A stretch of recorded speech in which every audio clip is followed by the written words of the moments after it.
Hello বন্ধুরা, তো আমি আজকে আবার অন্যদিনের মতো নতুন একটা রেসিপি নিয়ে এসেছি। আজকে রেসিপি হচ্ছে ঝাল চিতই পিঠা। তো অনেকে অনেক রকম তো চিতই পিঠা খেয়েছো, ঝাল চিতই পিঠা খেয়েছো কিনা বলতে পারবো না। এই পিঠাটা আমি আজকে বানাবো, তো তোমরা শেষ পর্যন্ত ভিডিওটা স্কিপ না করে পাশে থেকে দেখার জন্য অনুরোধ দিলাম। তো চলো শুরু করি।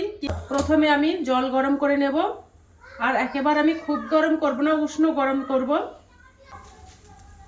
চিতই পিঠাটা আমি দোকানে কেনা চালের গুঁড়ো দিয়েই বানাবো।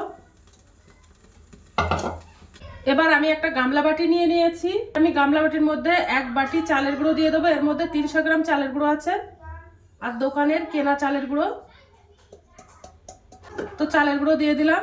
আর যে আমি উষ্ণ গরম জল বানিয়ে রেখেছিলাম, ওই উষ্ণ গরম জল দিয়ে দেব। দিয়ে এবার একটা ব্যাটার বানিয়ে নেব।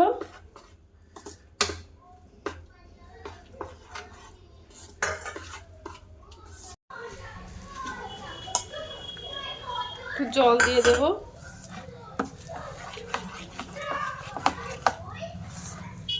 একটা ঘন করে ব্যাটার বানিয়ে নেব।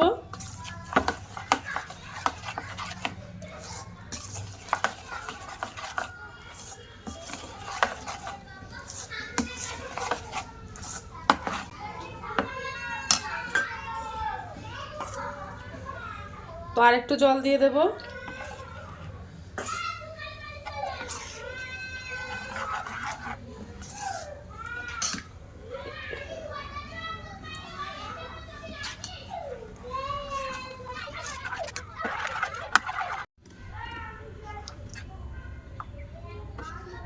তো দেখো ব্যাটারটা বানানো হয়ে গেছে।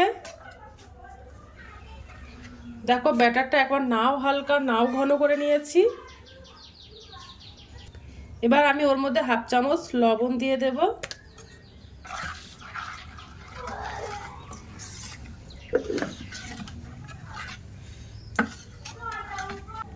আর আমি ওর মধ্যে 1/2 চামচ বেকিং পাউডার দিয়ে দেব। বেকিং সোডা না, বেকিং পাউডারটা দিয়ে দিয়েছি। দিয়ে ভালো করে মিশিয়ে নেব।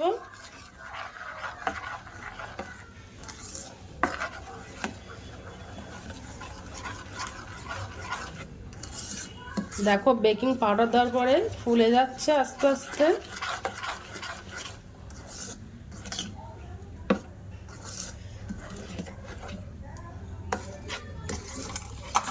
কুচানো লঙ্কা দিয়ে দেব, যেহেতু এটা ঝাল চিতই পিঠা, তার জন্য আমি কুচানো লঙ্কা দিয়ে দিলাম। আর কুচানো ধনে পাতা দিয়ে দেব। এগুলো দিলে খেতে ভালো লাগে। দিয়ে ভালো করে মিশিয়ে নেব।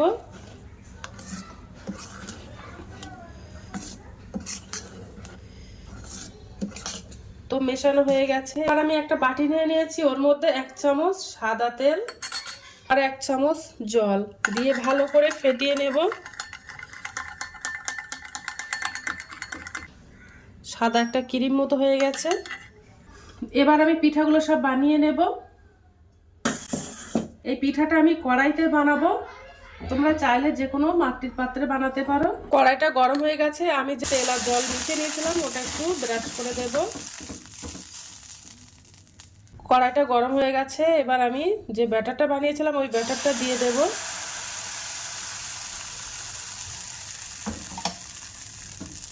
এবার একটা বাটি চাপা দিয়ে দেব। একটা সাইড থেকে ভিজা কাপড় দিয়ে দেব।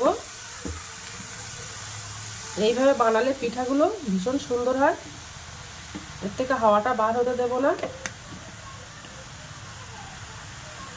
সাইড থেকে যেন কোনোভাবে ভাপটা না বেরিয়ে যায়। তো এবার কাপড়টা একটু সরিয়ে দেখাবো যে কেমন হয়েছে।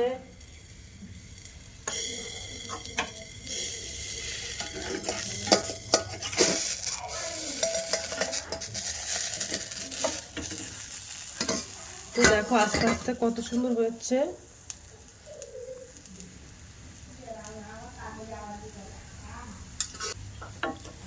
তো দেখো পিঠাটা হয়ে গেছে। তো আমি বাদ বাকি পিঠাগুলো সব এইভাবে বানিয়ে নেব। আর এই ঝাল চিতই পিঠাটা কিন্তু খেতে কিন্তু দুর্দান্ত লাগে। তোমরা একবার হলে বাড়িতে ট্রাই করতে পারো।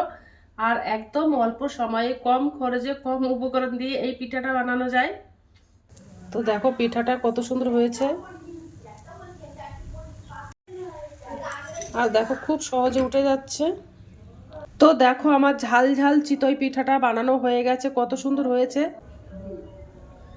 দেখেছো।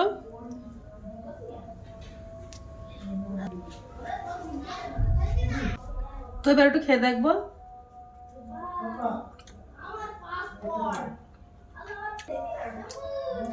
অসাধারণ হয়েছে, তোমরা একবেলা বাড়িতে ট্রাই করতে পারো। তো আজকের দিনের মতো ভিডিওটাকে শেষ করছি, আগামী দিন আবার একটা নতুন ভিডিও নিয়ে চলে আসবো। তো টাটা বাই বাই, সবাই ভালো থাকবে, সুস্থ থাকবে।